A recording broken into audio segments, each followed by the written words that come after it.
민족을 기억하여 주시옵소서. 너무나 어려운 가운데 있습니다.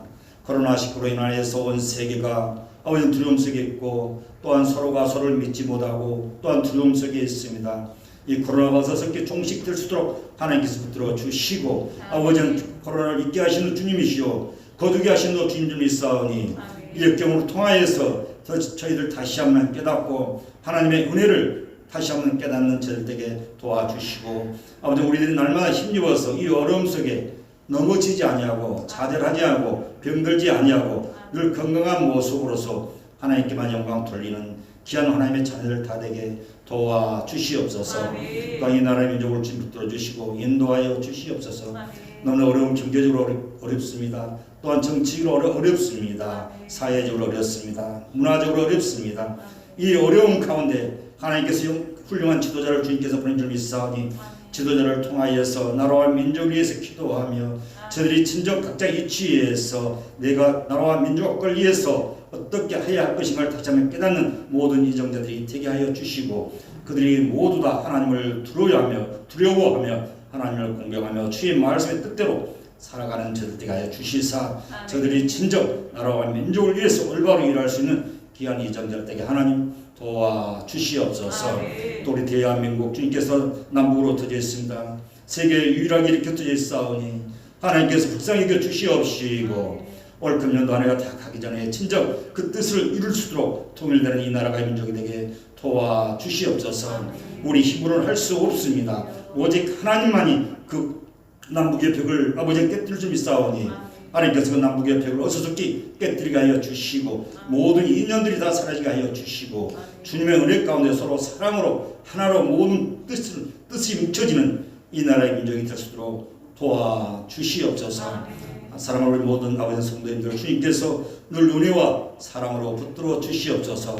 하루하루를 살아가는 데 있어서 예수님의 성품을 닮아가는 저들에게 도와주시옵소서.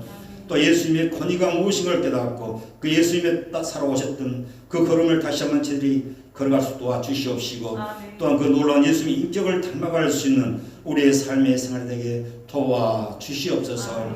언제나 생활 속에서 폰이 들어가 있지만 아버지 많은 세상 속에서 폰이 되지 못하고 많은 사람들에게 제약을 끼치며 그들에게 또 마음을 아프게 하였지 않는가 제가 다시 한번 돌이킵니다.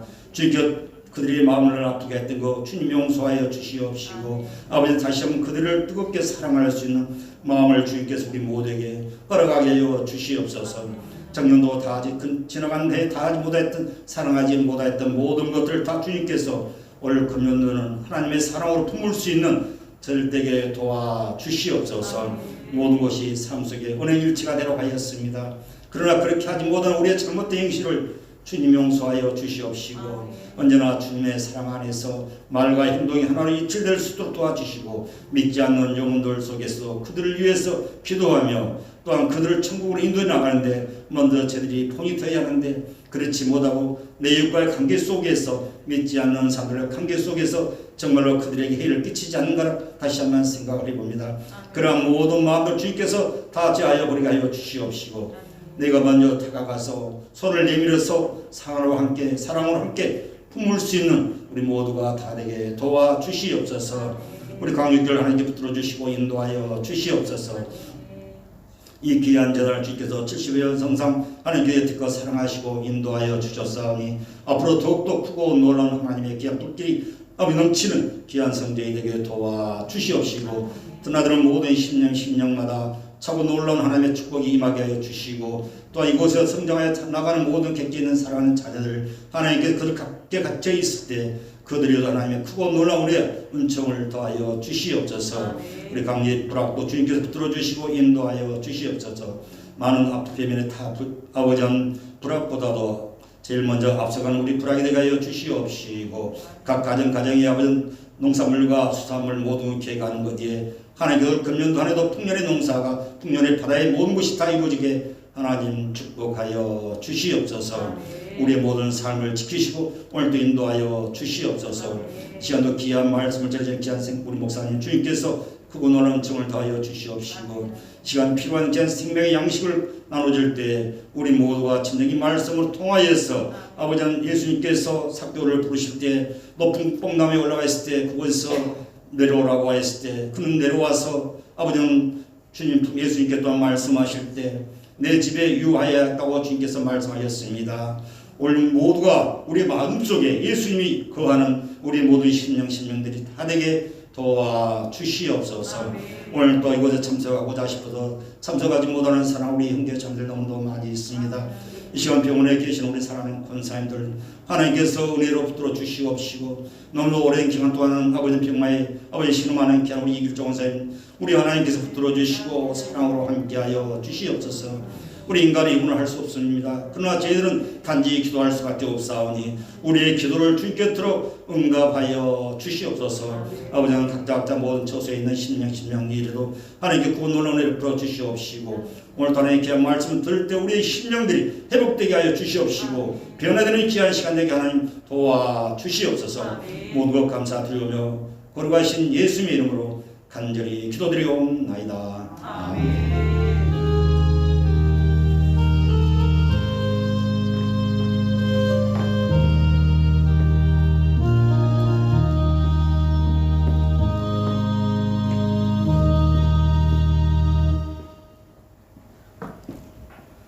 이어서 야훼 하나님께서 우리에게 주시는 축복의 말씀 보겠습니다. 구약성경 출애굽기 7장 20절로 24절까지 말씀입니다. 제 성경책 구약성경 91페이지입니다. 제가 먼저 봉독합니다. 돌아가면서 함께 읽고 마지막 절 함께 봉독에 올리도록 하겠습니다. 10절 모세와 아론이 여호와의 명하신 대로 행하여 바로와 그 신하의 목전에서 지팡이를 들어 하수를 치니 그 물이 다 피로 변하고 하수에 우리가 죽고 그 물에서는 악취가 나니 애굽 사람들이 술을 마시지 못하며 애굽 온 땅에 피가 있으나 애굽 술객들도 자기 술법으로 그와 같이 행함으로 바로의 마음이 강팍하여 그들을 듣지 아니하니 여호와의 말씀과 같더라. 바로가 돌이켜 물로 들어가고 그 일에도 강령하지 아니하였고 24절 함께 읽겠습니다. 애굽 사람들은 하수를 마실 수 없으므로 하수가를 두 바서 마시는 줄 알았더라. 아멘. 아멘. 할렐루야. 제가 잠깐 기도합니다. 아버지 하나님, 오늘 감사합니다. 일주일 동안도 지켜주시고 또 설 명절 가운데도 하나님 은혜 가운데 지켜주셨다. 이렇게 복되고 거룩한 날 주셔서 주님 앞에 나와서 하나님 앞에 예배를 드립니다. 우리의 마음을 드립니다. 정성을 드립니다. 이 예배를 받아 주옵소서. 오늘도 부족한 종 하나님 말씀을 대언고자 합니다. 성령 하나님께서 도우시고 인도하여 주옵소서. 오늘도 이 시간 성령님 모시고 인정하고 환영합니다. 충만하게 임재하옵소서. 예배의 시종을 아버지께 부탁드리며 예수님의 이름으로 감사드리며 기도드리옵나이다. 아멘. 할렐루야. 우리 옆사람 한번 인사 나눌까요? 주님의 이름으로 사랑합니다. 주님의 이름으로 축복합니다. 당신은 하나님의 축복의 사람입니다. 당신은 복의 근원이 되십니다. 할렐루야. 오늘 함께 은혜를 나눌 말씀은 애굽에 내린 10가지 재앙이라는 제목을 가지고 함께 은혜를 나누려고 합니다. 먼저 주님의 은혜가 저와 여러분의 삶 가운데 오늘도 충만하게 임재하시기를 주님의 이름으로 축원합니다. 지금 요즘 흔히 사람들이 얘기하기를 말세 지말이라고 얘기를 합니다.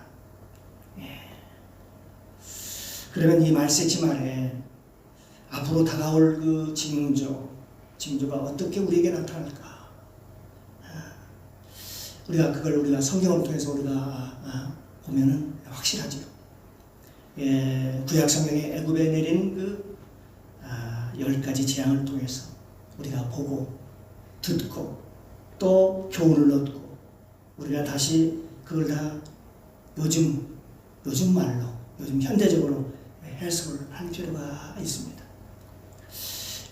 왜냐하면 이 성경은 우리에게 교훈을 주는 책이기 때문에 고린도전서 10장 10절에 보면 저희 중에 어떤 일이 원망하다가 멸망시키는 자에게 멸망하였나니 너희는 그들과 같이 원망하지 말라 라고 말하면서 이런 일들은 너희들의 거울이 되고 또 말세를 만난 너희의 경계로 기록되었다, 교훈으로 기록되었다고 했기 때문에 하나님의 말씀은 그냥 우리에게 주어진 것이 아니라 이 10가지 재앙도 우리에게 많은 우리에게 교훈을 주고 그걸 통해서 우리에게 많은 것을 가르쳐 줍니다.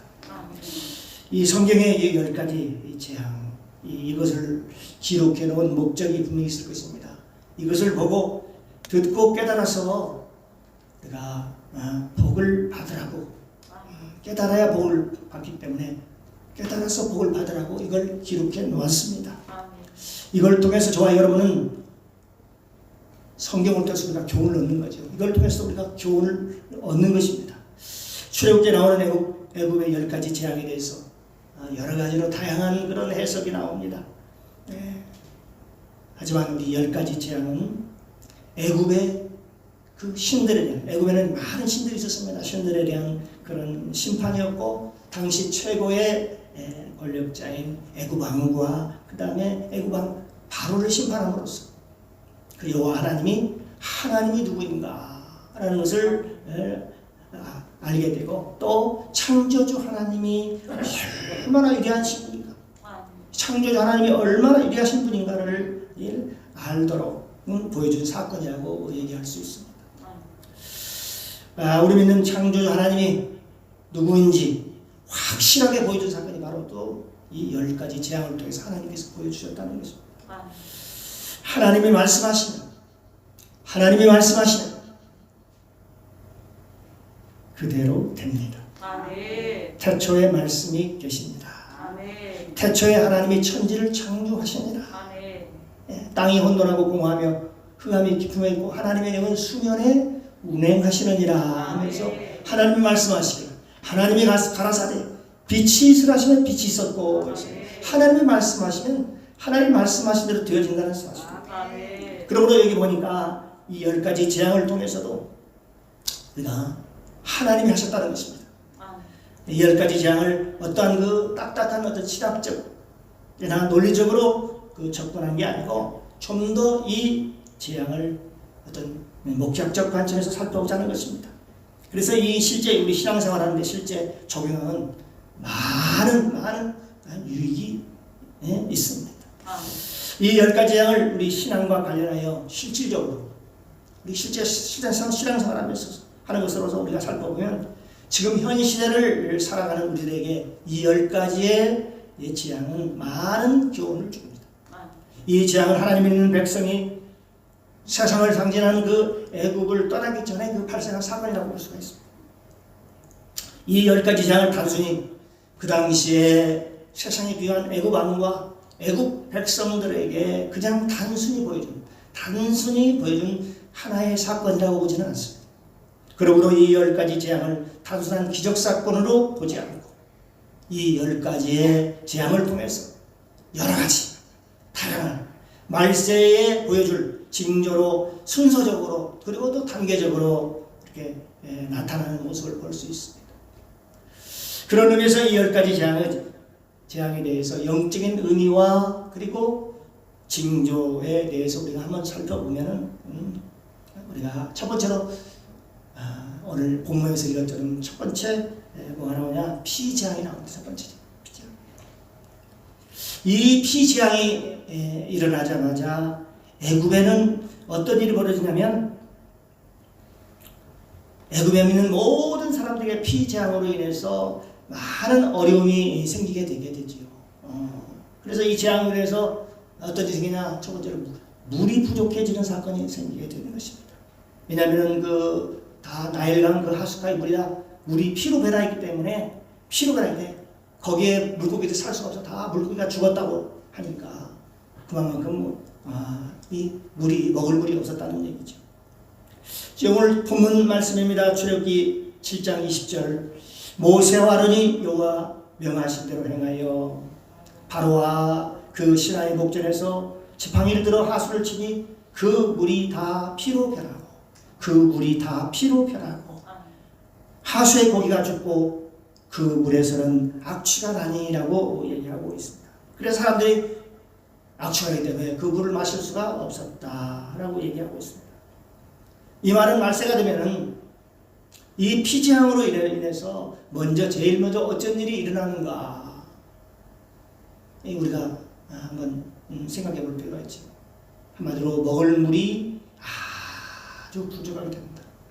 오늘날 이것이 그때의 사건이 아니라 오늘날 우리에게도 말세 집안에 이런 일이 이제 일어난다는, 순차적으로 일어난다는 것입니다. 그래서 이 피지향으로 해서 온 땅이 피로 말미암아 먹을 물이 부족하고 그리고 마실 물이 또 부족하게 된다. 그러니까 사람들이 어떻게 해요? 그 당시에도 물이 부족하니까 여기저기가 우물을 파가지고 물을 마시다가 이제는 생수를 얻기 위해서 물이 부족해지니까 깊이 안바스까지 바위를 뚫어가지고 생수를 얻게 되지요. 오늘날 보면은 그렇죠. 우리가 저의 어릴 때를 생각해 보면 압니다. 그때 제가 어릴 때는요, 오늘날처럼 돈을 물 주고 사는 그런 사모한다는 거 이거 상상할 수도 없었습니다. 정말 이거 우리가 예기치 못했던 것이거든요. 왜냐하면 우리 주위에서 얼마든지 쉽게 물을 구할 수 있고 마실 물을 구할 수 있었으니까요.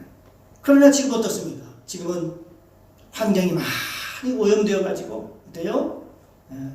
상황과 환경이 많이 달라졌지요. 하나님께서 피지향을 일으킴으로 물이 오염되어서 마실 물이 없어지게 된다는 것이 그때 당시에 첫 번째 재앙인데 오늘날도 그대로 마찬가지. 말세지만 되면은 이런 일이 첫 번째로 이렇게 물이 점점 부족해요. 오늘날 우리 현실을 보면 알 수가 있죠. 지금 우리 다 물 거의 다 지금 그냥 물 마시지 못하고 사 먹거나 또 그렇게 해서 물을 우리가 필요를 채우는 걸 볼 수가 있습니다. 오늘 본문 7장 21절입니다. 우리 한번 7장 20절 같이 한번 읽어보도록 하겠습니다. 하수의 고기가 죽고 그 물에서는 악취가 나니 애굽 사람들이 하수물을 마시지 못하며 애굽 온 땅에는 피가 있으나 7장 24절 같이 한번 읽겠습니다. 애굽 사람들은 하수물을 마실 수 없으므로 하수가를 두루 파서 마실 물을 구하였더라. 이렇게 지금 말씀하고 있네요. 그러니까 그렇다 보면 이 마실 물이 없어서 이 우물을 파서 사람들이 거기서 물을 구했다라고 얘기하고 있는 걸 우리가 볼 수 있습니다. 첫 번째 재앙이 오면 말세가 오면 물이 부족해집니다. 우리가 지금 현실로 좀 하나씩 조금씩 느끼고 있는 부분이지요. 그리고 두 번째는 어떤 일이 벌어질까? 바로 10가지 재앙을 두 번째 재앙이 뭘까요? 개구리 재앙이죠. 개구리 재앙. 첫 번째가 피재앙이라면 두 번째 재앙은 개구리 재앙이에요. 이 둘째 이 재앙, 이 개구리 재앙의 영적 의미는 무엇일까? 이 개구리 재앙은 영적으로 어지러운 세상, 시끄러운 세상, 어지럽고 거짓의 영으로 꽉 덮여게 된다는 것입니다. 그래서 이 세상을 판치는, 그래서 이 첫 번째 재앙으로 물 부족 시대가 오고 그 다음은 시끄러운 세상이 온다는 것입니다. 그래서 이 세상은 각종 전쟁과 그리고 또 기근, 굶주림과 그다음에 각종 질병으로 여러 가지 문제로 어렵게 되고 또 잘못된 이념, 사상들로 인해서 세상이 복잡해지고 잘못된 이념과 사상으로 가득 차게 될 것이다. 이것도 좀 하나씩 저희들 지금 하나하나 우리가 체험하고 있는 거라 볼 수가 있습니다. 그래서 이 신약성경 마태복음은요, 말세에 어떤 일이 벌어지는가? 각종 소문이 난무하게 될 것이다. 라고 얘기했습니다. 마태복음 24장 6절에 보면 난리와 난리 소문을 듣겠으나 저희는 삼가 두려워하지 말라. 여기저기서 안 좋은 소문들이 막 들려요. 여기 가면 안 된대, 저기 가면 안 된대 하면서 여러 가지 안 좋은 소문들이 있어가지고요. 이리 쏠리고 저리 쏠리고 해가지고 하는데 어떻게 하지만 하면 두려워하지 말라. 우리 하나님 말씀은 두려워하지 말라는 것입니다. 이런 일이 있어야 돼. 아직은 끝이 아니라 그렇게 얘기하고 있습니다. 그리고 이 세 번째 장이 뭘까요? 이재앙이죠. 이재앙. 예. 피재앙, 그다음에 개구리재앙, 그다음에 이재앙입니다. 이재앙인데 이 모세가 그 당시에 그 땅의 티끌, 그러니까 티끌은 바로 먼지를 얘기하는 진짜 티끌이 먼지가 다 이로 변했다는 것입니다. 출애굽기 8장 17절 말씀에 보면 그들이 그대로 행할세 아론이 지팡이를 들고 손을 들어 땅의 티끌, 땅의 먼지를 침해 애굽 온 땅의 티끌, 먼지가 다 이가 되어 사람과 가축에게 오르니 그랬네요. 이것이 티끌이 먼지가 이가 돼가지고 그래가지고 가축과 사람들에게 옮겨간다라고 얘기하고 있습니다. 이 재앙은 오늘날 현대인들이 겪는 바로 대기 오염, 공기 오염과 아주 흡사한 거죠. 땅에 있는 먼지가 공기를 오염시켜가지고 짐승들과 사람들에게 붙어가지고 각종 알러지와 질병을 일으키고 여러 가지 각종 질병의 직접적이고 또 그리고 간접적인 원인이 된다는 것이죠. 한마디로 공기 오염으로 인해서 공기가 탁해짐으로 말미암아 그 공기에 안 좋은 세균들이 사람들에게 가축들에게 해서 질병을 일으키게 된다는 것이죠. 그리고 네 번째의 재앙은 무슨 재앙이죠? 파리재앙입니다. 파리재앙. 이재앙 다음에 파리재앙이죠. 우리가 파리의 속성을 생각해 보면 됩니다. 파리는요 아주 윙윙거리죠. 그리고 막 산만하게 하고 하는 그런 모습을 볼 수 있습니다. 재앙은 말세가 되면 그러면 어떤 징조가 보이냐? 세상에 산만한 세상이 도래할 것이다. 세상이 시끄럽고 어지러워진다는 것입니다. 말세가 되면 온 천지에 파리가 막 날아다니면서 윙거리며 날아다니듯이 사람들의 마음과 사람들의 머리가 매우 산만해진다는 거죠. 산만해지고 복잡해지고 그래서 집중이 안 됩니다. 집중이. 요즘 젊은 사람들이 뭡니까? 요즘 인터넷을 보거나 이제 사고력이 떨어져가지고요 집중할 수가 없어. 한 곳에 좀 TV도 여기 들었다 저기 틀으니까 다 그런 이유가 이게 다 사람들이에요. 정신이 온전치를 못하고 산만해져가지고요 한 곳에 집중하지 못하는 거죠. 그러면서 우리가 볼 수가 있습니다. 그렇지만 저와 여러분은 예수 믿는 그리스도의 생각은 그렇지 않다는 것입니다. 산만하지 않다는 것입니다. 다른 말로 하면 우리는 집중할 수 있다는 얘기입니다. 어디에 집중할 수 있어요? 어디에? 우리는요 말씀에 집중할 수 있고 우리는 집중할 수 있다. 다른 말로 얘기하면 우리는 집중할 수 있다고 했는데 단순해야 집중할 수 있어요. 집중하려면 복잡하면 집중할 수 없어요. 생각이 바쁘면요 한 곳에 집중할 수가 없죠. 바로 우리 주 예수께 집중할 수 있다는 얘기입니다. 왜냐하면 우리가 세상 사람들과는 구별되어 있기 때문에 그렇습니다. 구별되어 있다. 이 구별되어 있다는 얘기는 다른 말로 얘기하면 세상 사람들과는 달리 우리가 거룩하다는 말과도 같습니다. 예를 얘기하면 내가 거룩하니 너희도 거룩하다는 얘기는 우리가 구별되었다 그렇게 얘기하고 있어요. 그래서 여기 출애굽기 8장 22절에 보면 그날에 나는 내 백성이 거주하는 고생 땅을 구별하여 여기 구별하는 고생 땅을 구별하여 그곳에는 파리가 없게 하리니 이로 말미암아 그 땅에서 내가 여호와인 줄 내가 알게 될 것이다. 여기 요셉이라는 사람이요. 요셉은 그 당시에 애굽의 총리였습니다. 근데 요셉은 형제와 아버지와 형제들을 초청을 하죠. 그런데 아마 그 당시에 초청하기 전에 그 마음속에 어떻습니까? 초청해서 좀 따로 구별되게 하기 위해서 따로 준비해놨다. 어디를? 고생 땅을 준비해놨다. 그걸 오래전부터 마음 가운데 염두에 두고 있었다는 것을 우리가 알 수가 있습니다. 그 이유가 뭘까 우리가 생각해 볼 필요가 있죠. 왜 아버지와 아니면 그 야곱과 그 형제들을 11형제들을 초청해서 올 때 그 뭡니까 애굽의 수로 좋은 곳으로 살 수 있도록 편하게 살 수 있도록 하지 왜 시골에 고생 땅으로 그렇게 따로 구별해서 보냈을까? 우리가 생각해 우리가 볼 수 있죠. 그런데 우리가 생각해 보면요 분명히 이유가 있습니다. 만약에 애굽인들과 같이 섞어놓으면 어떻게 될까요? 섞어놓으면 우상과 이방 문화의 영향을 받아가지고 거기에 애굽의 문화에 흡수가 돼가지고 히브리인의 정체를 완전히 다 잃어버릴 수 있다는 것입니다. 그것이 어디 성경의 신약성경에 어디가 쪽에 나와요?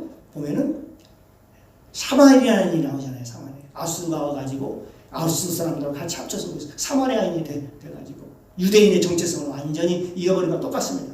예. 그래서 그런 애굽으로 초청을 해서 사실은 얼마든지 본인이 애굽의 총리 정도 돼 있으니까 아주 힘과 권세가 있었죠. 그래서 자기 그 형제들을 갖다가 정부의 고관으로도 임명할 수도 있고 발탁할 수도 있었어요.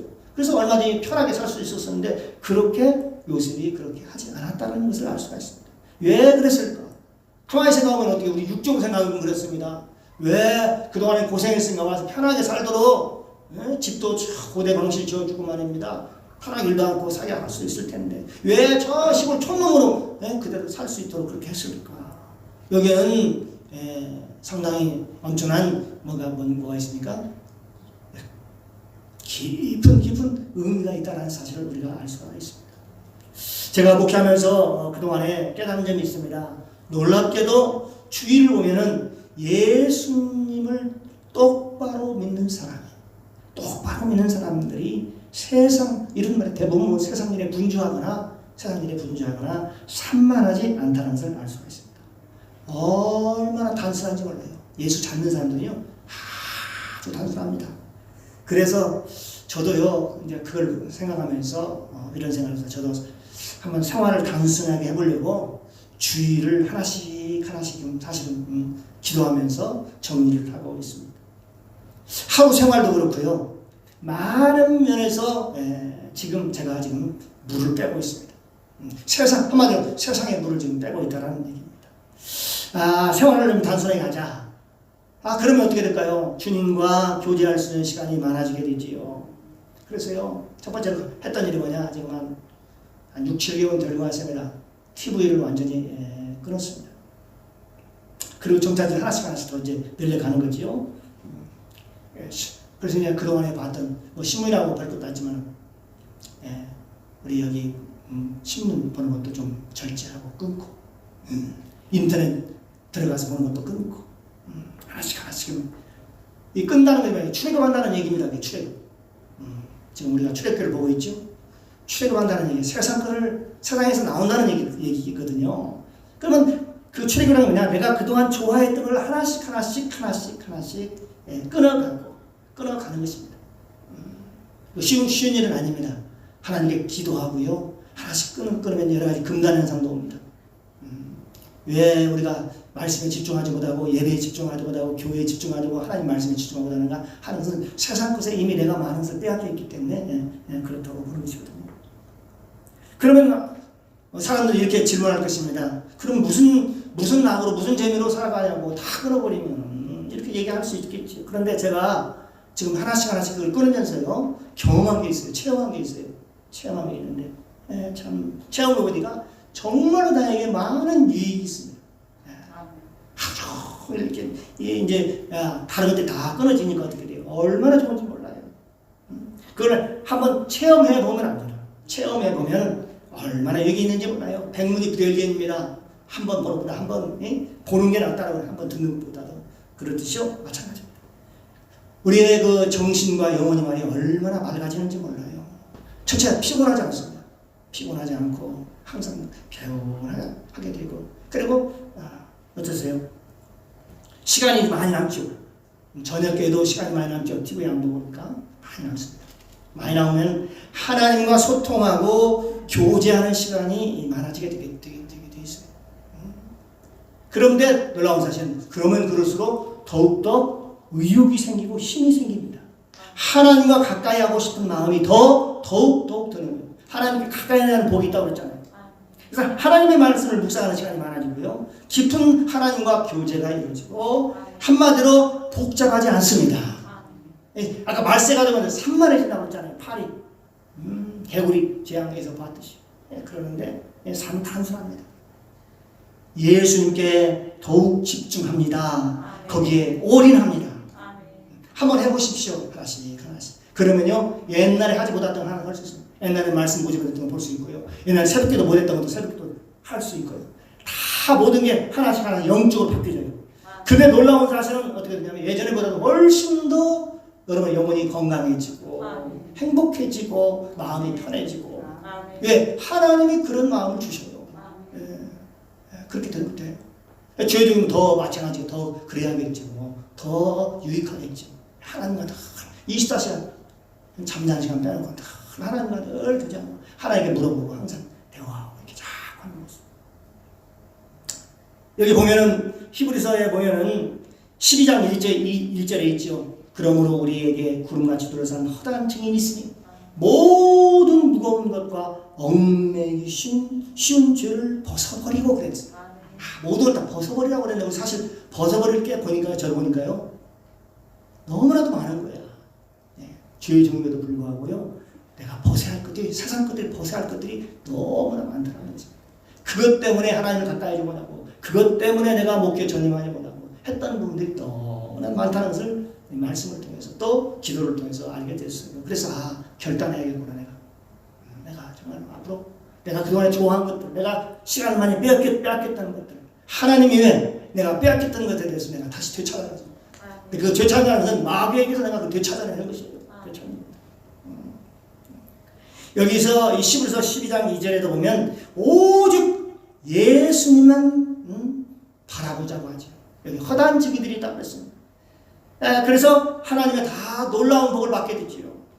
그렇습니다.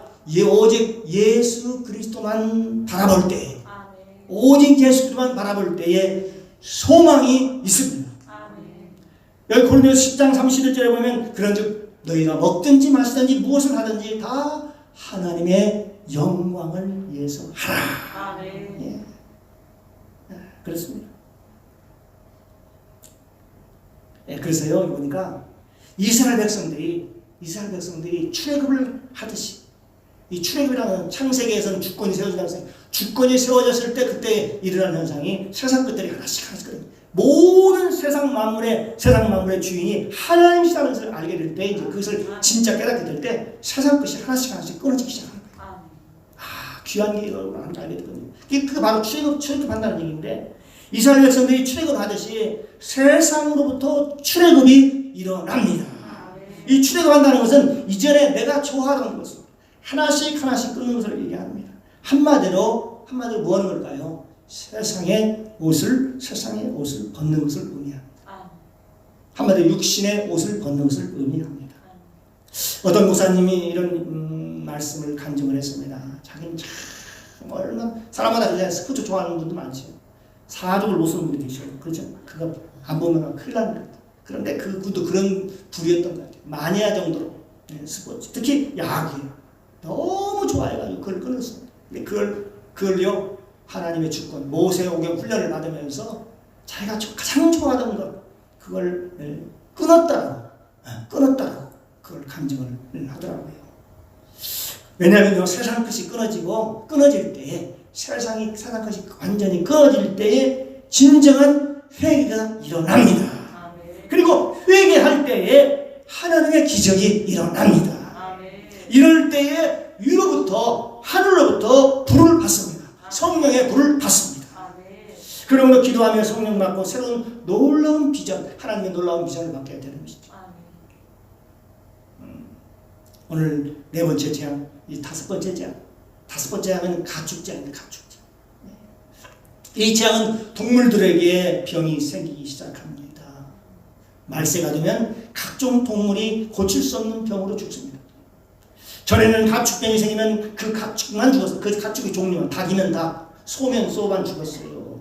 그런데 요즘은요, 돌림병이 싸고 다 그 주위가 다 해가지고 이 가축병이 유행하게 되면 수많은 그 가축들이, 동물들이 살처분되는 것을 우리가 볼 수 있습니다. 그래서 그 뭐 소라든지 돼지라든지 닭이라든지 오리라든지 말에 막 그 지역 전부 다 전부 다 살처분되는 걸 우리가 볼 수 있거든요. 그래서 이 더 무서운 6번째 재앙, 독종 재앙인데, 이때는 동물들에게 생긴 병이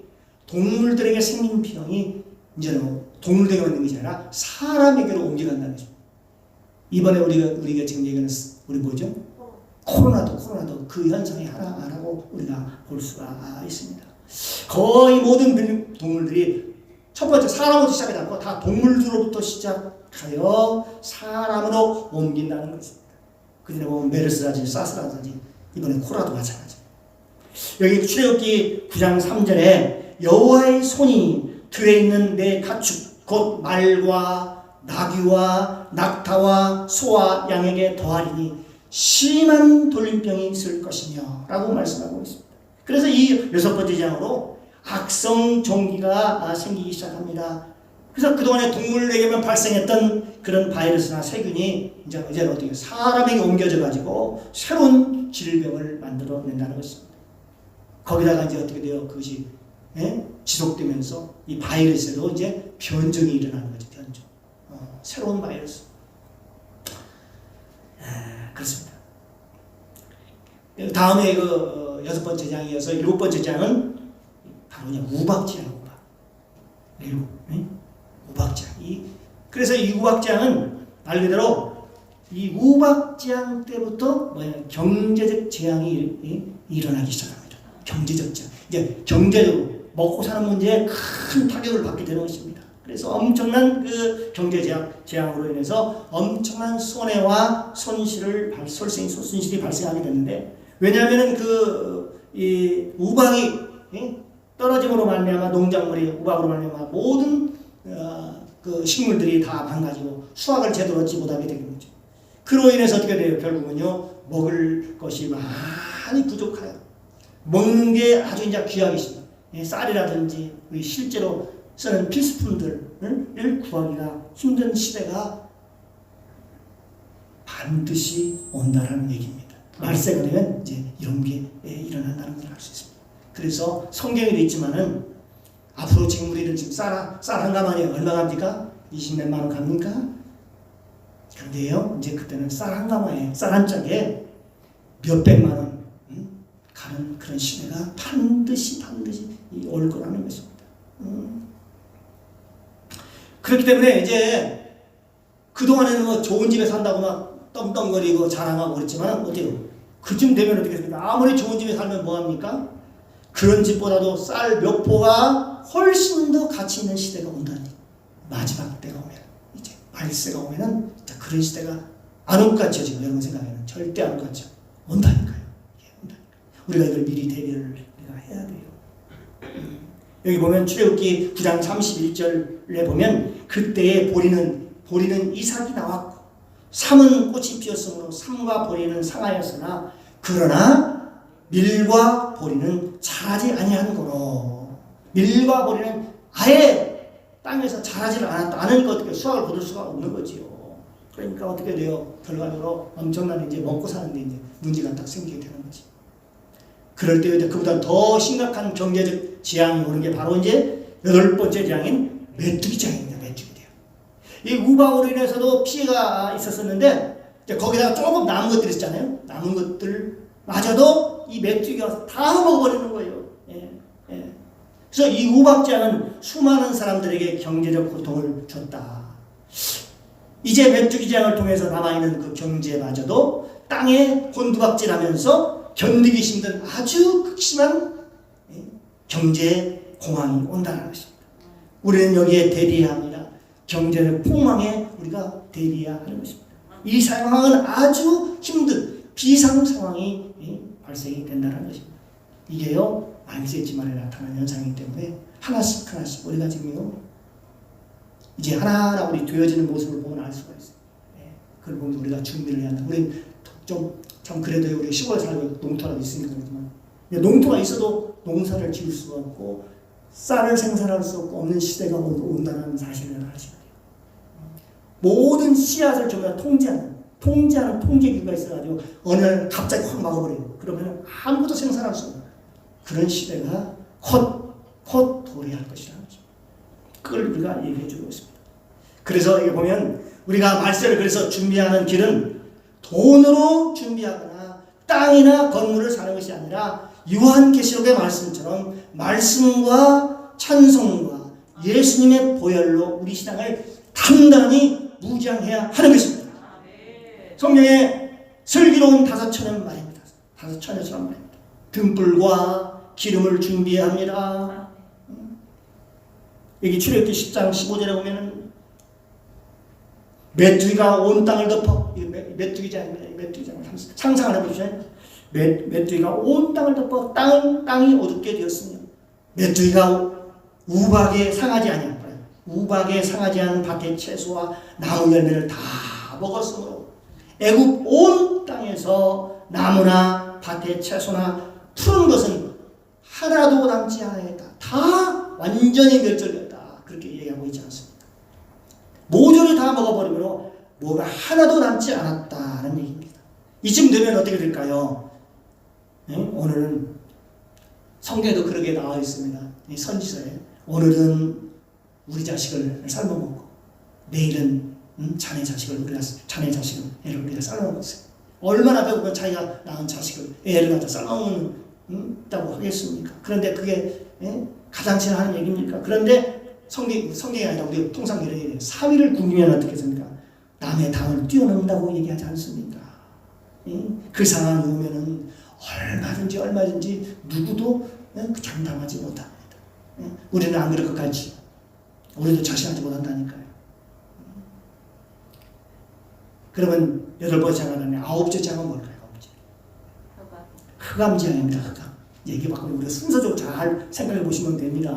자, 오늘은요 일개 재앙의 일반적인 그 재앙의 하나의 종류를 얘기하는 게 아니라 그 흐름 가운데 이 단계가 오면 다음 단계는 이런 식이고 다음에는 뭐가 이렇게 오는 그 어떤 징조에 대해서 지금 말씀하고 있는. 그래서 이 9번째 재앙은 흑암재앙인데 이 재앙은 마지막 장자재앙이 오기 전에 10번째 장자재앙이 오기 전에 오는 재앙이지요. 그래서 이 흑암이라는 말은 말 그대로 이 땅에 흑암이 꽉 차있는 것입니다. 깔려있죠. 그래서 앞이 전혀 보이지 않는다는 거죠.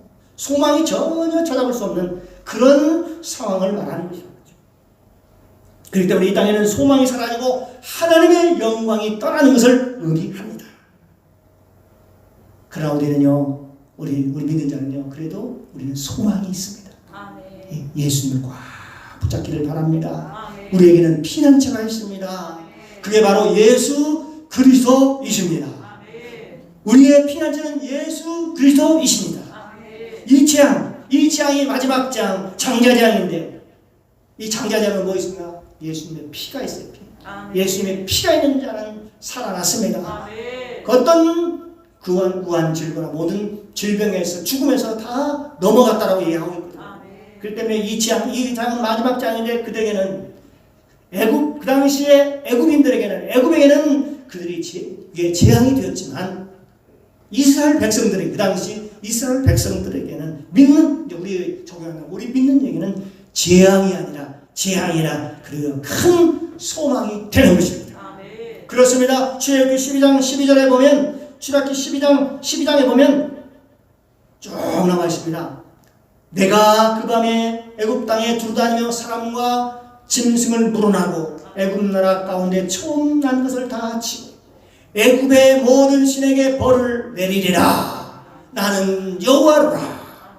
내가 애굽 땅을 칠 때 그 피가 너희 거하는 집에 있어서 너희를 위하여 표적이 될지라. 내가 피를 볼 때에 너희를 넘어가리니. 내가 피를 볼 때, 이것은 바로 예수님의 보혈을 의미합니다. 피를 볼 때 내가 너희를 넘어가리니 재앙이 너희에게 내려 멸하지 아니하리라. 라고 얘기하고 있지 않습니까? 그때 이 본문에 보면 예수 그리스도에 믿는 사람들은요, 그 당시에 문설주 문인망에 피가 있는 곳으로 들어가게 됩니다. 그 피는 바로 뭐였습니까? 예수 그리스도 보혈을 의미합니다. 그곳에 들어가는 자는 다 살았습니다. 그 안에 보혈 안에서 여호와의 보호를 받게 되는 것입니다. 아무리 큰 죄, 중대한 죄를 지었다 할지라도 주님 앞에 나와 진심으로 회개하면 주님께서 용서해 주시는 것입니다. 천국은 죄가 있어서 가는 것이 아니라 보니까 회개하지 않아서 천국에 들어가지 못한다라는 얘기가 있습니다. 여러분, 죄는 죄소리요. 죄를 회개하면은 용서를 받습니다. 그러나 회개하지 않으면 길이 없어요. 죄를 지으면 반드시, 그래서 천국은 죄를 지어서 가는 것이 아니라 회개하지 않아서 지옥에 간다. 그렇게 얘기할 수 있게 되는 것입니다. 그러므로 우리가 하나님 앞에 철저히 앞으로 이 벌어질 재앙들이 쭉 이렇게 마지막에 이제 하나님께서 심판할 때가 점점 가까이 오는데요. 우리 모두 하나님 앞에 철저히 회개하여 죄사함 받고 천국을 누리며 사는 저와 여러분이 되시기를 주님의 이름으로 축원합니다. 축원합니다. 기도하겠습니다. 아버지 하나님, 오늘도 말씀을 통해서 우리에게 큰 교훈을 줍니다. 애굽에게 내린 10가지 재앙은 그 당시 재앙으로 끝나지 않습니다. 오늘날 우리에게는 똑같이 적용됩니다. 하나하나 그 각각의 그 재앙이 하나하나 그냥 되어진 것이 아니라 그 순서적으로 첫 번째 피장부터 시작해서 물이 부족 시대부터 시작해서 쭉 해서 결과적으로는요, 사람에게 모든 질병이 옮겨가고 마지막으로는요, 흑암이 꽉 차고 소망이 없는 그런 단계에 이르게 됩니다. 그러나 우리가 예수님 붙잡고 십자가를 붙잡고 나갈 때만이 우리가 승리할 수 있고 우리에게 소망이 있는 줄 믿습니다. 우리가 예수님을 붙잡고 십자가를 붙잡고 능히 승리할 수 있도록 도와주시옵소서. 감사드리며 예수님의 이름으로 기도드리옵나이다. 아멘. 자, 우리 340장